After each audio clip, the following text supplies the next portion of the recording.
ठीक से कोरायन मा सगुनी कुदारिया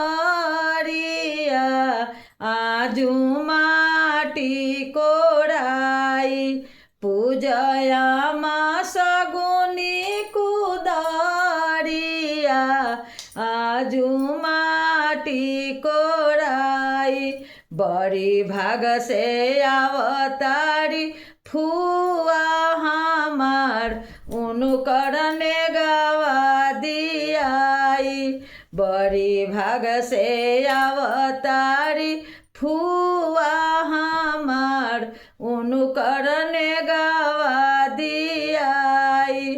पूजा चाची सगुनी कुदारिया आजु माटी कोराई